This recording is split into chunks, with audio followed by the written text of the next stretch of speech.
Margie, you're very welcome to the ScaleX Insider podcast. I am delighted and thrilled to have you on the show today.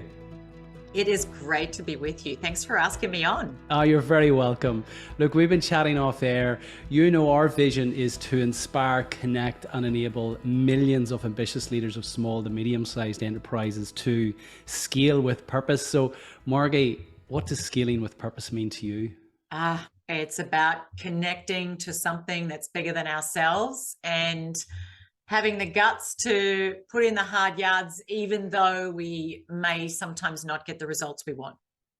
Yeah, I love that. Very succinct. And look, before we dive into some of your wonderful work, I'm curious, you have now, devoted your life to encouraging others to not play it safe.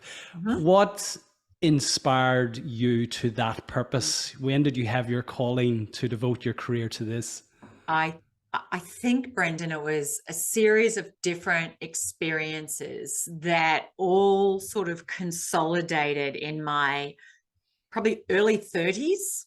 And I'd lived around the world a lot. I traveled around the world a lot. I'd had to deal with my own demons and fears of being not good enough. And I think I got to meet enough people where I realized that the biggest thing that keeps us from showing up in the world and thriving as humans is a deep-seated fear that we lack what it takes to really heed. I would call the siren call of our souls, like really step up to that. And I just, I realized what is it that I want to say in the world? What is it, the message for me? And it was really what I've had to live myself, and that is daring to do the very things I have been afraid to do because I've been terrified of being exposed as not good enough.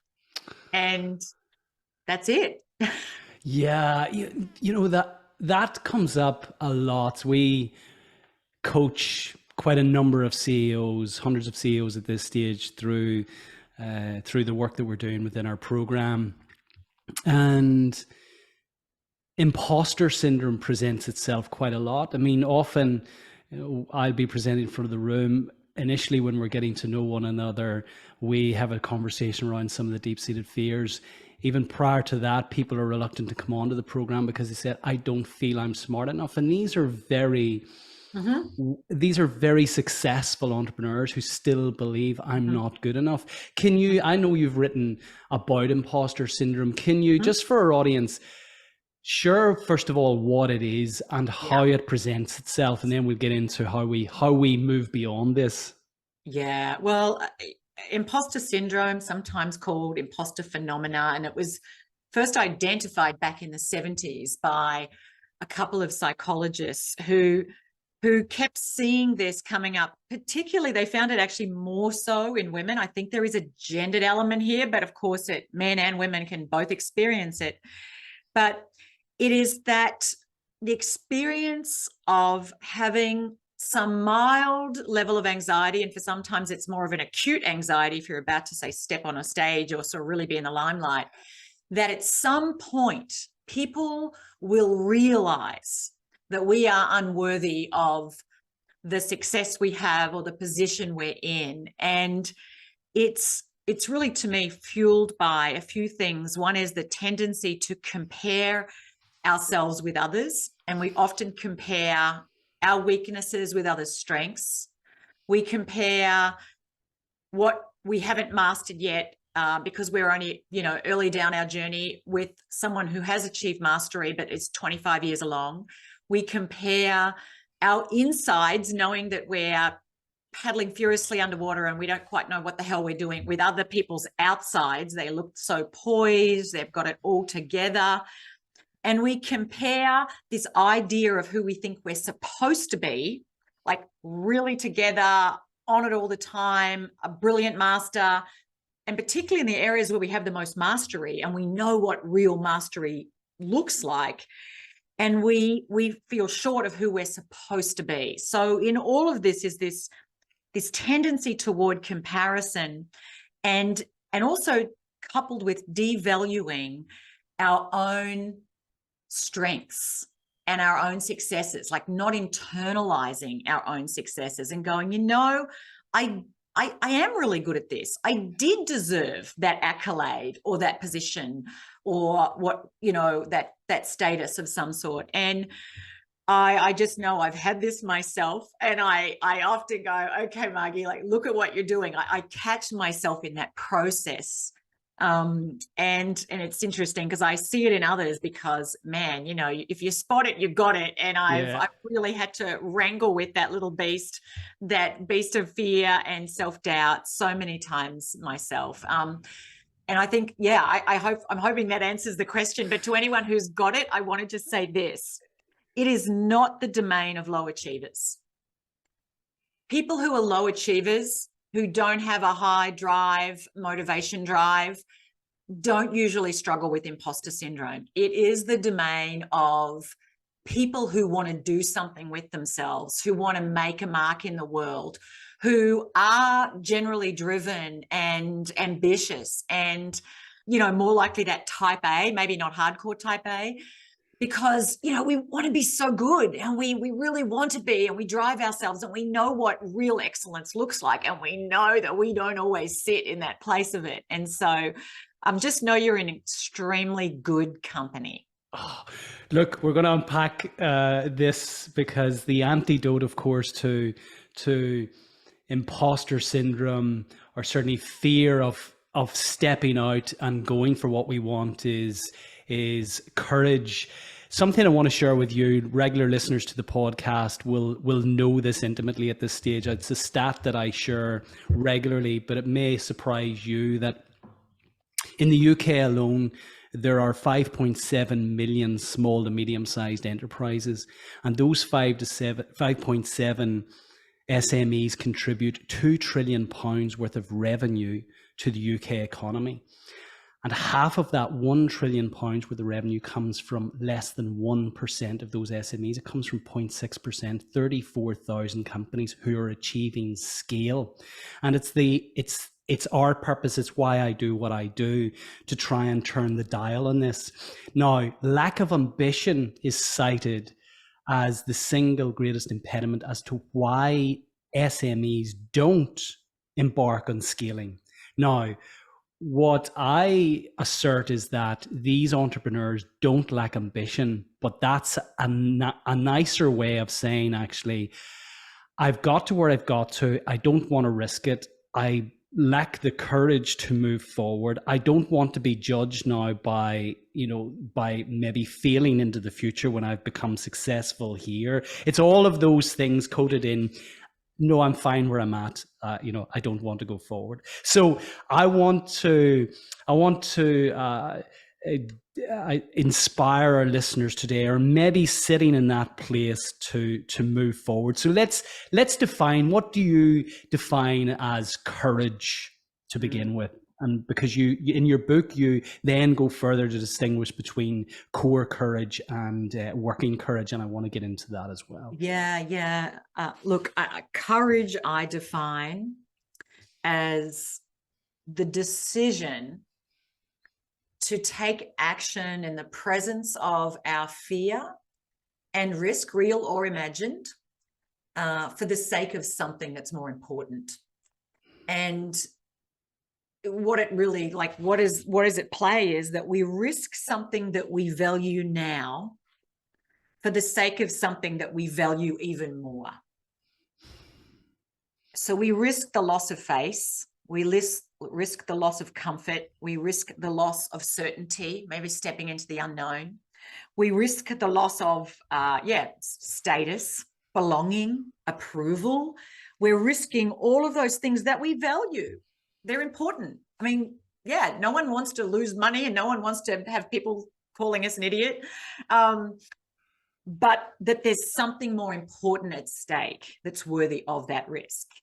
So this is about transcending the ego, because everything you've described is egoic in terms of the outward presentation of us and what people think of us and what we don't want to risk in many respects, for something bigger than that. So how...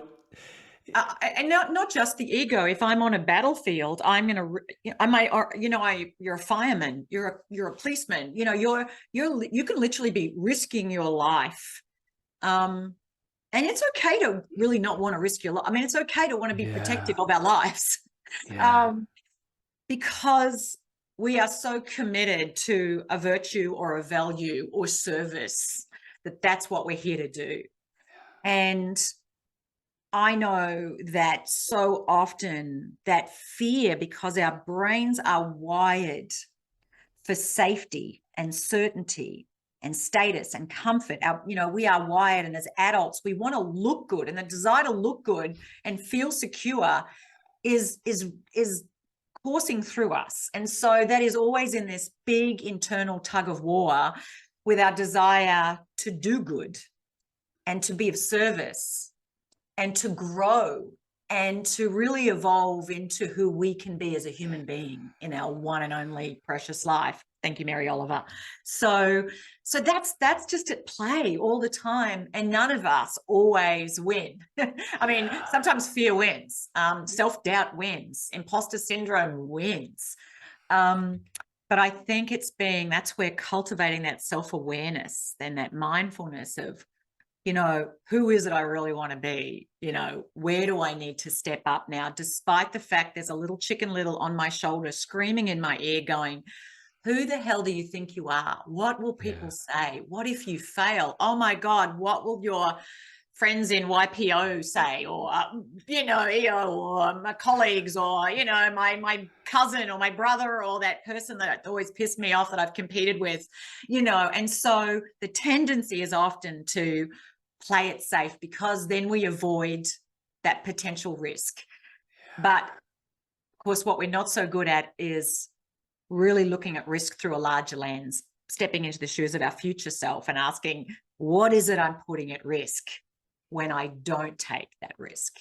Yeah, I've listened to you being interviewed before, and your wonderful TED Talks, read a number of your books. You talk about dialing down the doubt and dial up the daring, which I really, really love. What you've mentioned here is essentially creating something that you're going to be in service to that offers a greater pull than the current status quo provides you. So, it's that creating your why, understanding your purpose that is beyond yourself, that acts as a magnet to kind of pull you out of this place that you're stuck. Call it lack of ambition, call it imposter syndrome, call it what you wish, but essentially you're, whether explicit or otherwise, you're staying as you are and failing to take that next step. So can you share with the listeners, and maybe we'll get into the core courage versus working courage in terms of how do we go about actually creating this vision coupled with a purpose that magnetizes, that pulls us beyond our egoic selves to something that, ultimately the universe conspires to support us to be? Yeah, I think, well, it's the inner work of being a human. That's the big work of our lives, right? Yeah. I mean, that is the big work of our lives. Yeah. And of course there are many templates, and I've got a few frameworks for how do you find your purpose, get connected to your big why, etc. And as you would know, you've read Stop Playing Safe, and I have another book called Make Your Mark, which is sort of this guidebook. I get people to fill in the answers as they go along, and our purpose can lay at the intersection of what we have a passion around, what makes us feel alive, what we have a natural aptitude for, what we're good at, and what the world needs, a problem, something that actually meets a need, particularly if you want to make money and you want people to pay you for it. Otherwise, you may be a wonderful thing, but you're not going to have a business based out of it. And I think, doing that work, and I really believe our purpose can evolve as we evolve. And it can, in my 20s, I was about adventure and seeing the world and experiencing as much of the world as I could. I loved backpacking anywhere, to me, that was what it was all about. In my 30s, I was having kids and the mother role, that nurturing, that was where so much of my energy was. And as the kids got older, you know, I could put more and more energy into now my work and what you know, a vocation and calling. So I just think anyone who feels like they're going to have a big aha moment, they go, oh my gosh, I was put on earth to save the planet, or I was put on earth to, you know, do watercolors that sit on people's walls, whatever. Like, great if that's what you've got, but it may be that it sort of evolves and morphs. As sometimes our purpose comes from our greatest pain and our biggest struggles, and sometimes from tragedy. And people can just get a clarity of, no, this is what I'm here to do. You know, Mothers Against Drink Driving came from women who'd lost their children to alcohol, you know, drunk driving. And so sometimes our purpose can come from life events that haven't happened when we're 28.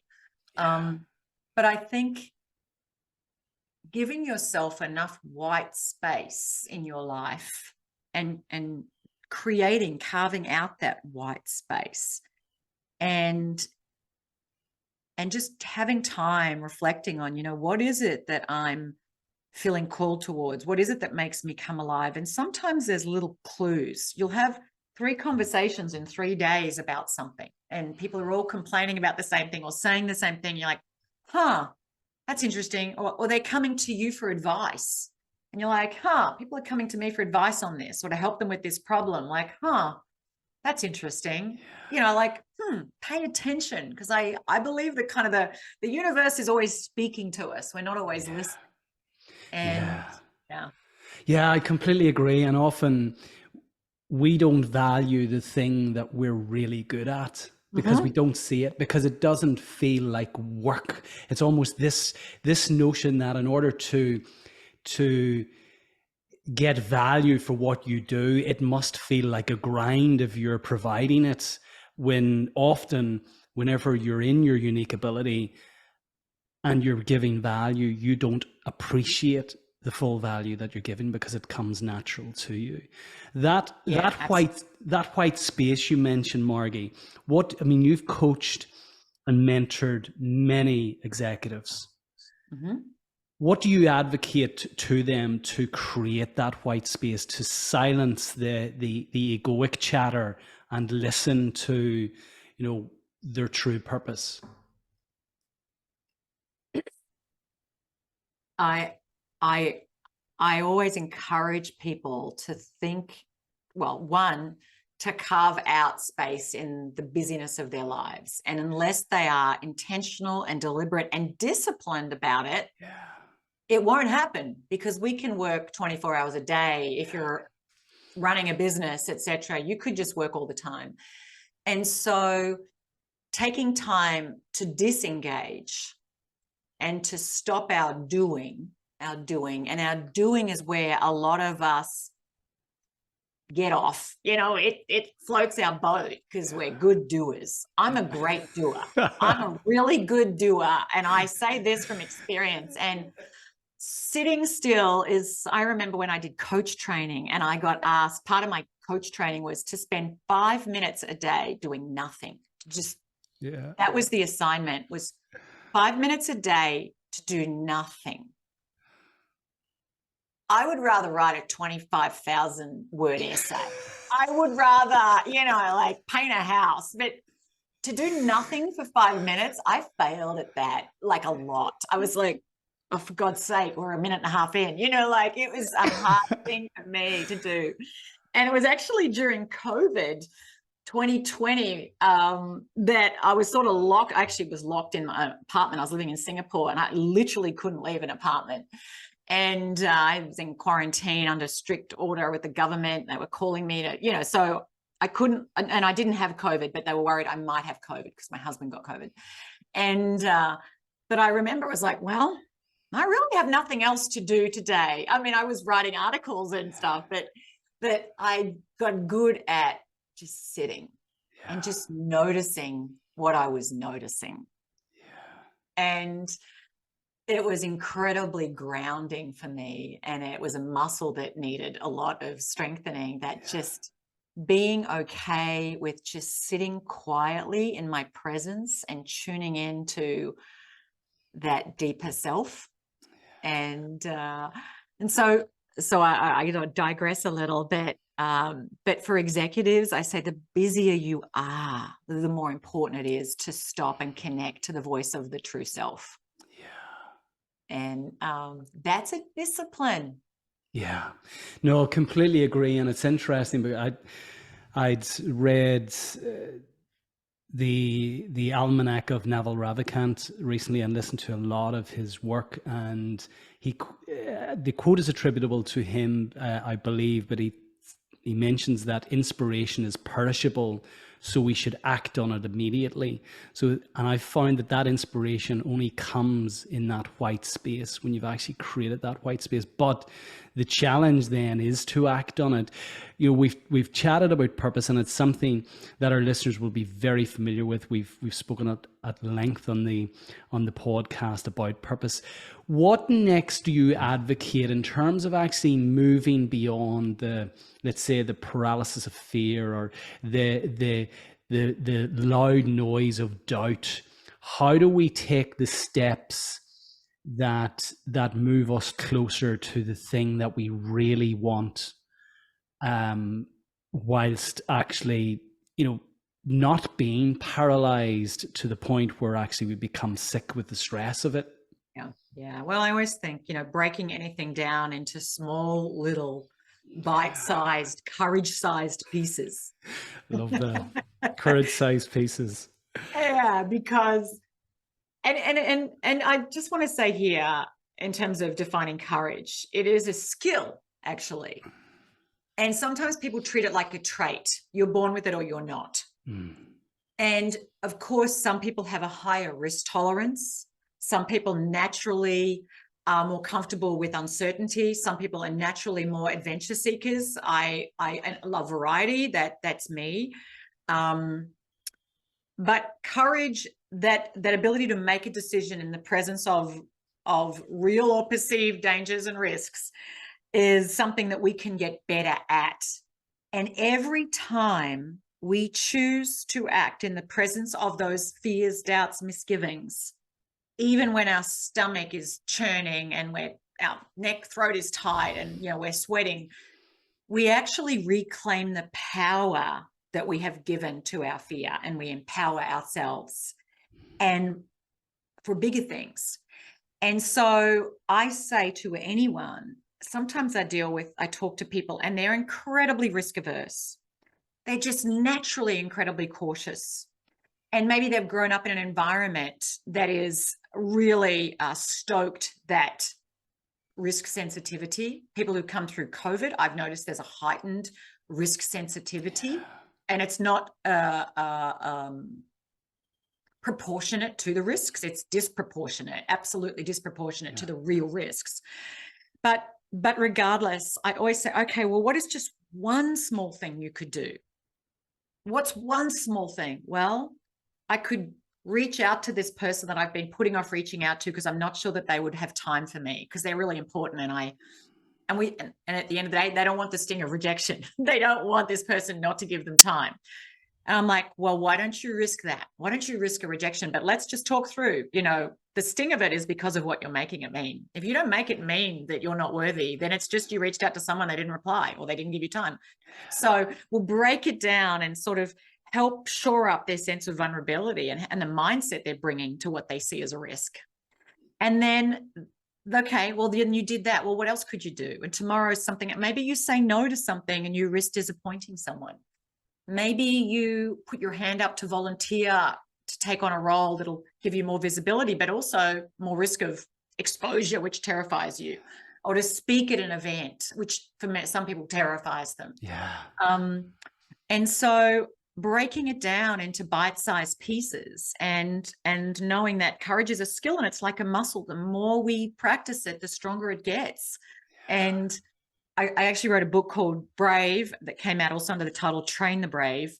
And that phrase, train the brave, to me is it's like as you watch from my TED talk, getting on a horse and falling off and getting on a horse.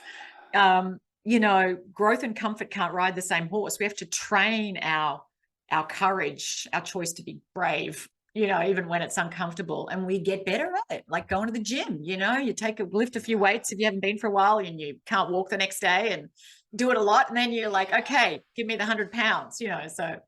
Yeah. So look, we have to go and train our courage muscles. So, I mean, that is a nod to the old cliche of doing something every day that scares you, whether that is reaching out to someone. For me, people always ask me, where do I get my guests for the podcast? I say, well, I connect with them and I invite them onto the podcast. It might take 4 or 5 times to ask them, to prompt them, to nudge them.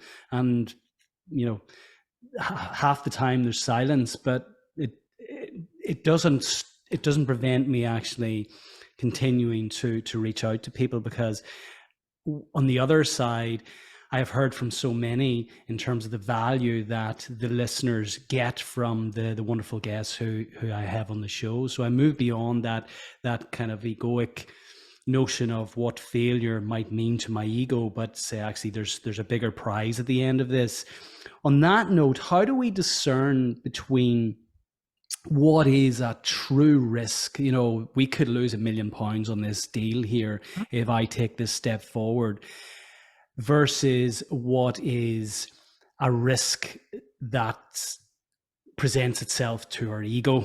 How do we discern between both, Margie? Well, I think, I talk about having a risk reward matrix. Okay. Get a piece of paper, just create 4 boxes, big cross in the middle, okay. On one kind of column, it's like, if I do this, and on the other, if I don't do this, and then up the vertical side, it's like what I could get, what I could lose, and just go through that. Maybe you could lose £1 million, £1 million, but on the upside, maybe you could make 10 million, maybe not. Okay.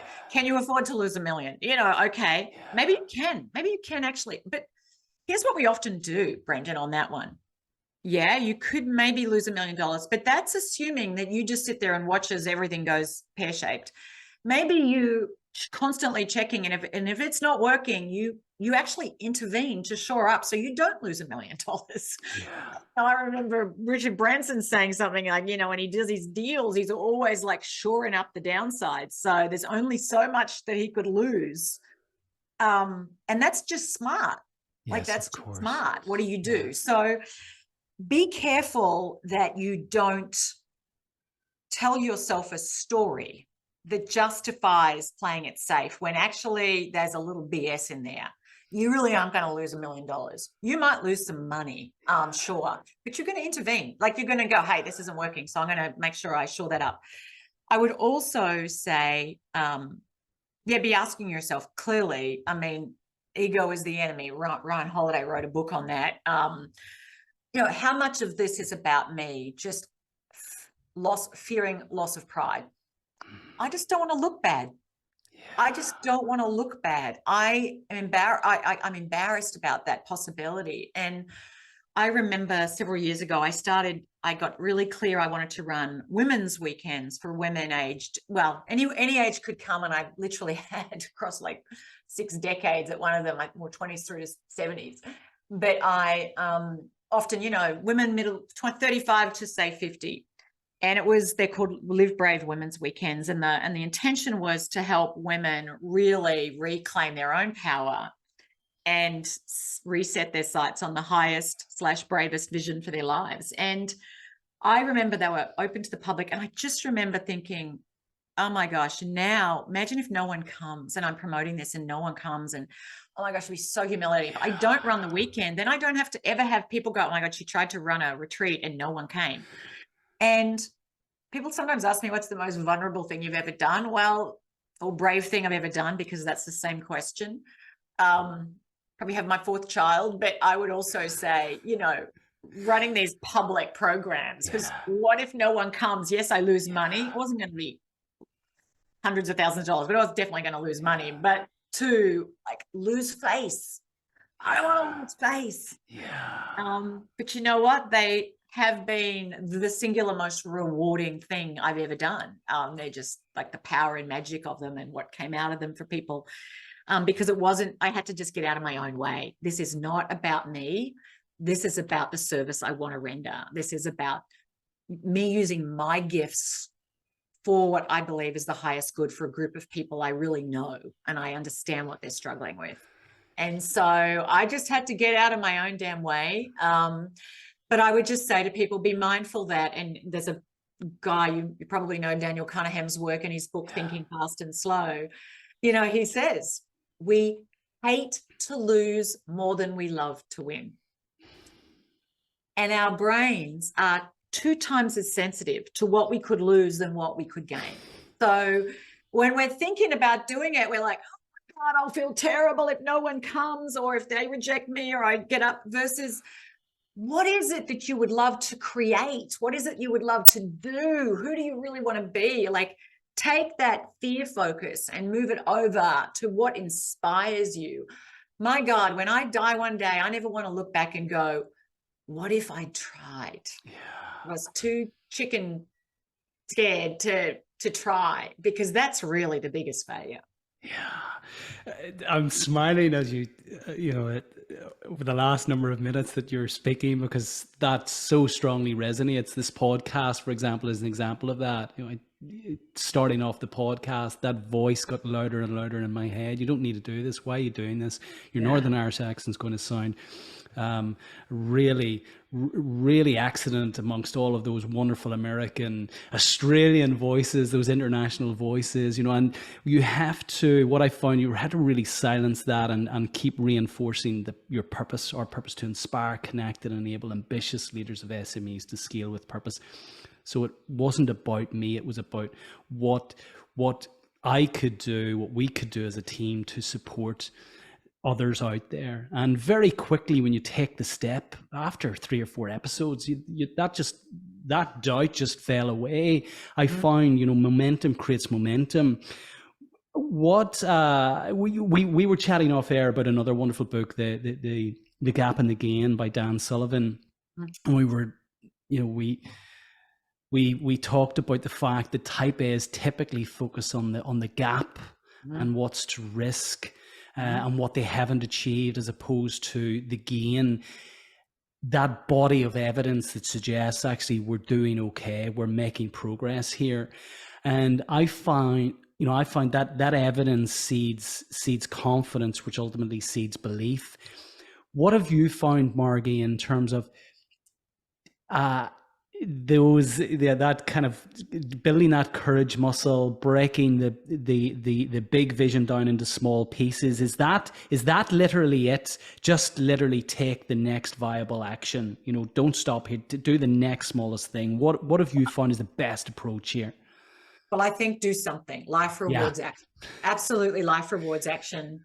And so don't wait till you know exactly what you're doing. Do not wait till you have a master plan and a brilliant strategy for the next 5 years. Like, just get moving. Just get moving. We learn so much more by the actual doing versus sitting down, perfecting, creating the plan. Let me get another certificate. Let me do another course. Let me get another consultant to help me get 100%, because I'm still figuring it. I just want you to know I have not figured it out. I really haven't. And I just feel like I bumble along, and I'm sure some brilliant business strategist would go, Margie, you should have created a strategic marketing plan. I'm like, I guess I should have, but every time I created a plan, it never, you know, I just veered off it in about 12 seconds. So I think there's probably room for me to be maybe a little more strategic on it, but there is a lot to be said towards moving toward what gives you energy, and just move toward what gives you energy while clearly doing what is required to keep the fires burning, right? I mean, you've got to be, I don't want to uncouple, you know, using your brain and just following your passion. And I have to say, I will say this, as a coach, over the years, I've met numerous people who go, oh, I really want to be a coach. I want to be like you, and blah, blah, blah. And I say, it's great to be passionate. Terrific. Be passionate. That's wonderful. But you've got to be smart, and you've got to be a little savvy. And you need to not just go, oh, if I want it enough and I'm purely passionate, that's enough. No, maybe the way you're going about things is just not yielding results. Maybe you need to really reset how you're positioning yourself. Maybe you need to rework your product offering, your pricing, your distribution, maybe there's things that you're doing, and all the passion in the world is not going to make it better. You need to actually step back and go, okay, where do I need to rethink how I'm going about this? Which I think takes courage too. I completely agree. Again, it's back to that discernment of whether we just need to do a slight detour or a small pivot, but continue to advance towards that North Star, or actually determine, to use that metaphor, that the ladder is actually leaning against the wrong wall here. We need to just get down from it, pick the ladder up, and go and find the next wall, because the north, or what we thought was our guiding North Star isn't. But that, that in your experience, how do we discern? There will be listeners who are challenged within their business at the moment, and the more they're challenged, the more they likely question, is what they're doing the right thing to do? What would you say to them? If they're not sure what they're doing is the right thing to do, I would say stay alert. Like, what is the evidence that you may be looking? Are you looking for reasons why it's not the right thing? I mean, is your fear driving you to go, oh my gosh, this isn't the right thing? Or maybe there actually is legitimate reasons why it's not the direction you're headed, but how you're going about it.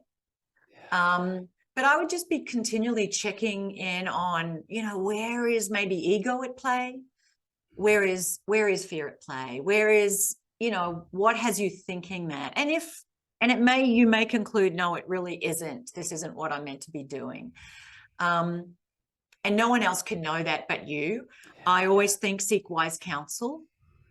Talk to people whose opinions, who have reason for you to give them the trust, that are worthy of trust, that have no agenda and no reason to be pushing you one direction or another. Because sometimes we can lean on people who really want us to keep going that path because they did, or there's something that is driving their advice. But I would seek wise counsel, and then, just pay attention and just ask yourself continually, what is courage calling me toward here right now?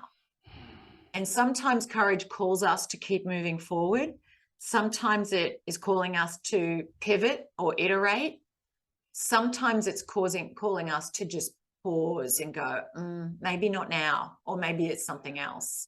And maybe it's not me, but that's for each of us to discern. I am a very big advocate for journaling, and I've actually had a diary since I was like 12, and it was Dear Diary, I have a crush on Brendan. It goes back a long way, and but I have journaled now for years, decades, and I actually have a strong faith in God, and I often just say, God, what do you want me to know? Or God, what direction do you want me to take here? And I try and channel that inner sage.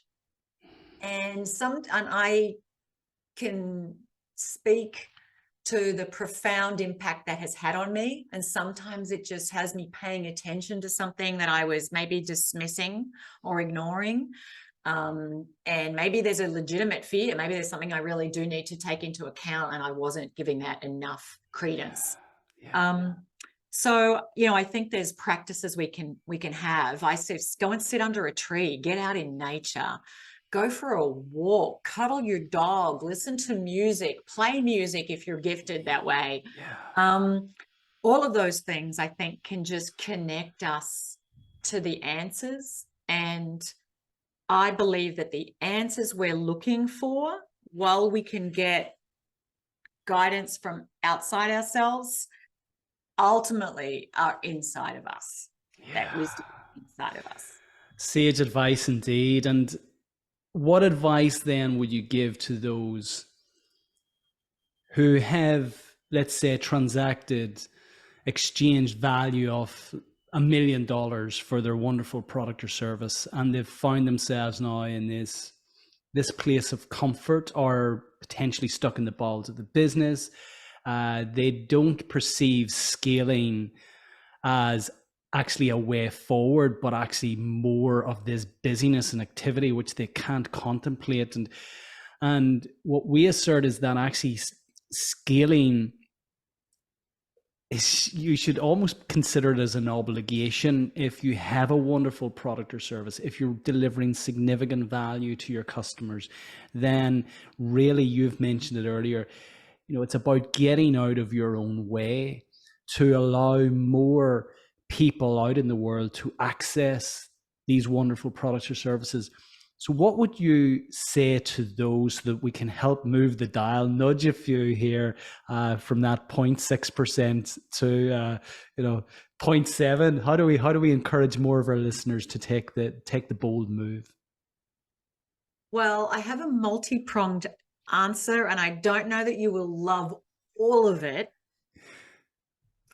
because I believe that not everyone has a calling on them to scale in big ways. For some people, it may be that will require skills that they don't have. That can happen, where that actually is like, no, I have to acquire new skills, and I don't have enough fire in my belly to acquire those skills. Because there's, you reach different thresholds as you're building in a business, and there comes a point where you hit that place, and it's like, the only place from here is to now set up a franchise model, or like just do things that are wholly different. And not everyone feels that pull. And it may be that if you believe in what you're doing, maybe there's someone else that you can bring in. It's not what, but who. Maybe it's not me to do that, but someone else is out there that that I could bring in, that could take over this part of it. Maybe that you've said, I mean, I don't know whether it's obviously context dependent, but if you have such a passion for the impact that your business is making, then yeah, you'll find a way. But it mightn't be you at the helm doing it. Maybe you stick with what you love to do, and someone else does the operational scaling, because that's their sweet spot. That's their strength. That's what lights them up, and it doesn't light you up. And so I should just say there, I have a little bias on that answer myself, in that I never scaled my business. I remember thinking I could get certified courage coaches, and I could franchise things out, and I could, have train the trainers, and then build a whole massive business under this, as some people do. And I was always, no, I actually don't want to do that, because I'll end up managing all of that and not doing what I love to do. So I don't want to get really big. And I recently joined a company, Korn Ferry, that does consulting in talent and people, because they have all these experts that do a ton of things that I don't love to do, and I don't want to do, and I don't want to get expert at. So I would just simply say that I really think it depends on who you are and where you are. But I would also say this: don't ever let fear be the reason that you're not, if you actually in your heart of hearts really want to go big, and really want to scale and amplify the impact of what you've created. I mean, what is the passion that inspired you to it in the beginning?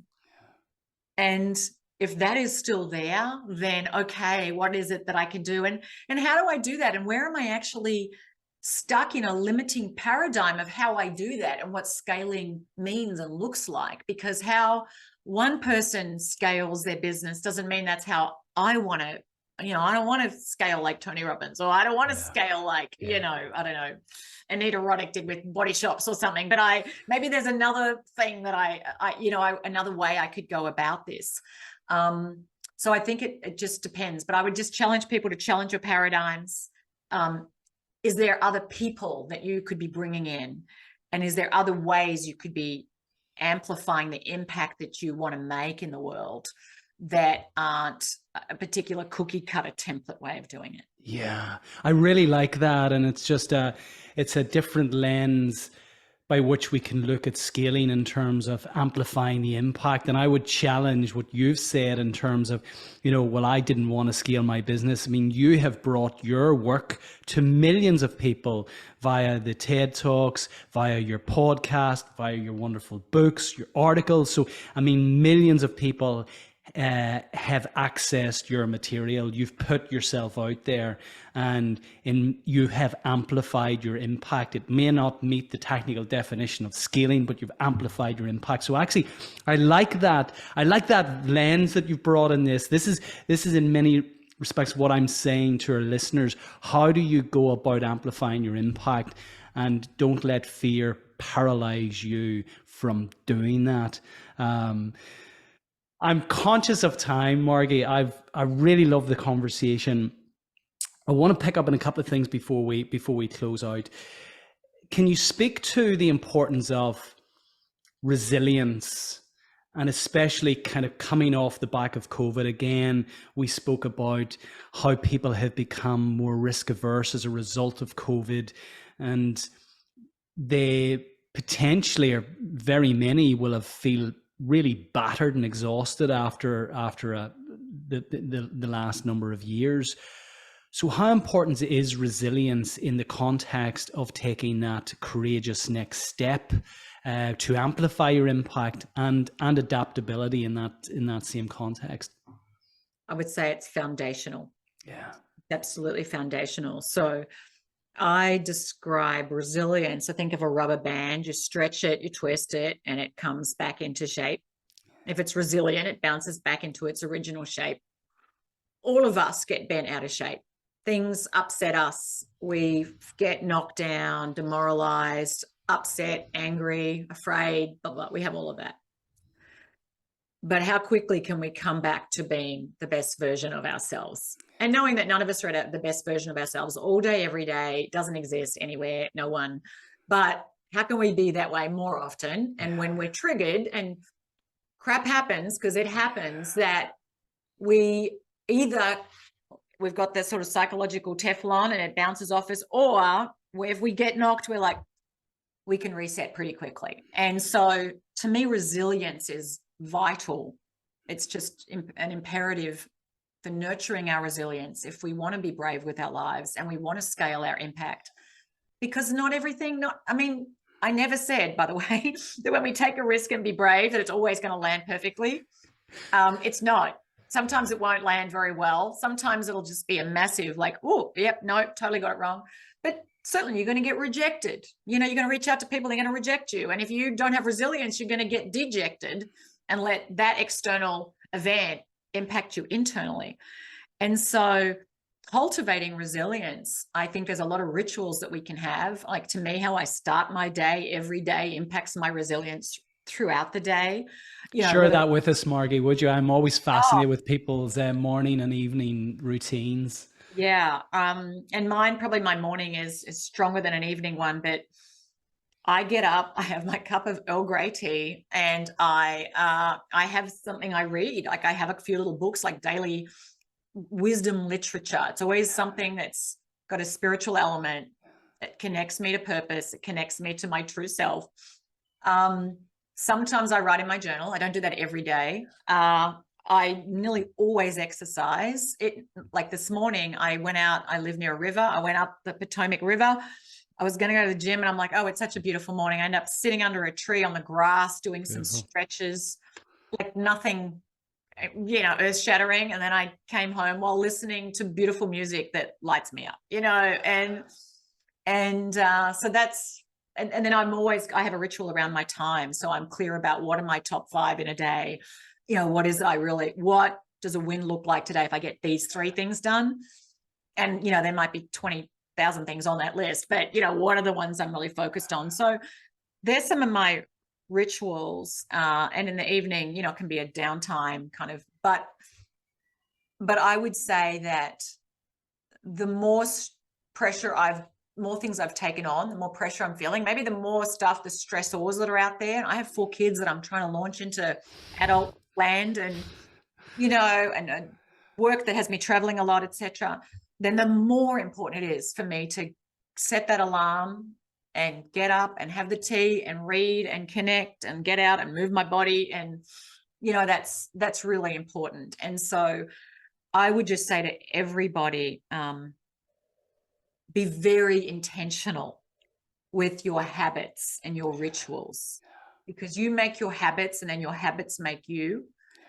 And having rituals that expand they expand your bandwidth for everything else. And we all know when we haven't been sleeping well and eating well and taking any time out, one little thing happens and we lose our brain, and it's this totally disproportionate response to the actual event. And you hear people say, well, it's the straw that broke the camel's back. Someone bumped into me and scratched my car and I went mental.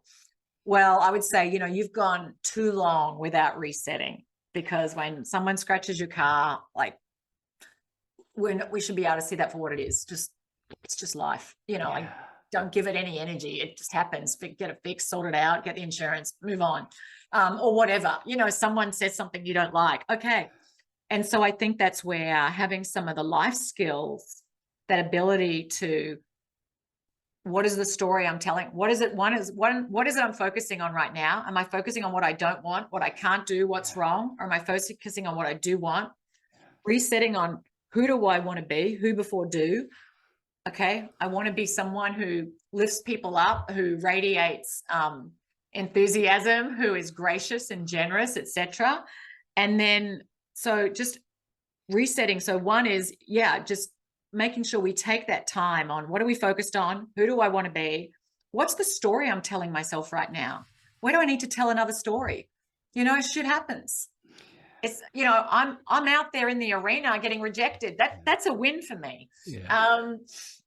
Growing a business doesn't mean everything I do is going to be brilliant. Life's happening to me, happening for me, not to me. And when we can reset and take some of those life principles and use them, bam, it allows us to just move forward faster. And if we're not afraid of feeling any emotion, it makes everything possible. Oh, I absolutely love that. Absolutely love that. And that, choosing habits and rituals that serve us and expand our bandwidth for scaling, for amplifying our impact, choose wisely. Before we formally move into our close, is there anything that we haven't covered today that you feel that giving our listenership of ambitious leaders who are aspiring to scale, that you feel that we should touch upon before we move into the close? Look, just two things come to mind that are just, and I've sort of said them, but I want to just, one is that to recognize we fail more from our timidity and cautiousness than we do from overdaring, and that there is a hidden tax on timidity. There's a hidden tax on faith. We often, not immediate, it's not dramatic, alarms don't go off, it's not in the headlines, but we should never underestimate that. And secondly, to trust in yourself and not in your doubts, to trust in that thing that gives you energy, that pulls you forward, and not in those little inklings of like, oh my God, what if I fail? Because, that fear is at work in our lives all the time. And finally, I think I would just say on self-compassion, be kind to yourself, get off your own back, and you're going to mess up and fall down, and be kind to yourself. That's something I've had to really practice myself, because I think I'm naturally tough on myself. But to actually go, what would the voice of love say to me right now? What would God say to me right now? What would my mother say to me right now? If she could say something, just that being kind to ourselves is something I think particularly those of us who are pretty high achievers often need to really, that's a muscle that needs practicing. Yeah, and it's interesting because that's a recurring theme, a recurring piece of advice that our guests give our listeners.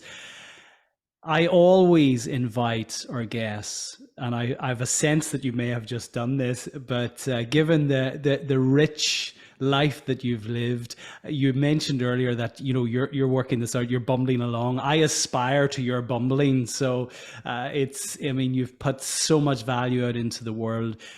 You have a wonderful a life imbued with incredible experiences. What 3 timeless takeaways can you leave with our listeners? Yeah, I just gave you 3. So I'm going to come up with 3 more. I'm being greedy now. No, it's awesome. Well, one that if people Google like my last TEDx talk, which is called How to Be Brave, but I share the story of growing up on my parents' dairy farm and getting my first horse, and that the lesson from that, which I walk with every day, is growth and comfort can't ride the same horse. And if you're only doing what's comfortable, you are never going to discover what's possible. And you don't only shortchange yourself, you shortchange everyone else. So I would say growth and comfort can't ride the same horse. 2, you can do more than you think. Often we sell ourselves short by thinking we're not capable of things, and actually we're capable of a lot more than we think. And often we just been thrust into a situation. So you can do more than you think. And 3, that stress is not the enemy. It's stressful thinking you need to be on the lookout for. Brilliant. I'm so glad I pushed you for those. Those were brilliant. I was digging deep. Oh, brilliant. Growth and comfort can't ride the same horse. Wonderful. Love that. Margie, what's next for you? Good question. I have sitting in the background of my head right now, I'm playing with writing another book. And I've written 5, and I'm like, what is it that I want to say that I haven't said? What is it I want to say the world needs to hear that they can't read in my existing books? And I think it will be around leadership, stepping up and being the change agents that we want to be, regardless of all that's going on around us and all the reasons we can justify and rationalize why not us. Yeah. Because I actually think, I'm living in America just outside Washington, D.C., and we look around at the lack, frankly, deficit of moral courage in our leaders, and the normalization of cowardice and, frankly, a lack of character. And I just feel like I want to just do a little call to arms of the virtues I think civilization needs in order to flourish. And that is integrity and moral courage and compassion. And so maybe it'll be something around that. Oh, brilliant. Here. Well, that's definitely something we can relate to in this part of the world. So I look forward to reading that and inviting you back on to share the wonderful work when you've that completed. Margie, I have thoroughly enjoyed hosting you today on the ScaleX Insider. It's been an absolute privilege and delight to host you. If people want to connect with you, which I've no doubt they will, where best to reach you?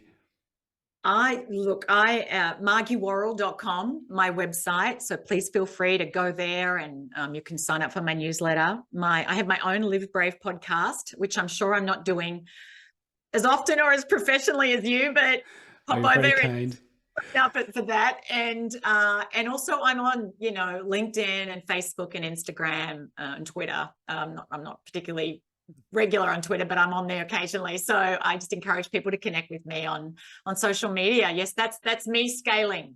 Brilliant. Well done you, and encourage people to jump over to the Live Brave podcast as well. It's a wonderful podcast. It's one I listen to also, Margie. And look, thanks again for your time, your wonderful energy, your wisdom today. It has been a real delight to speak with you. Thank you. Ditto. Thank you.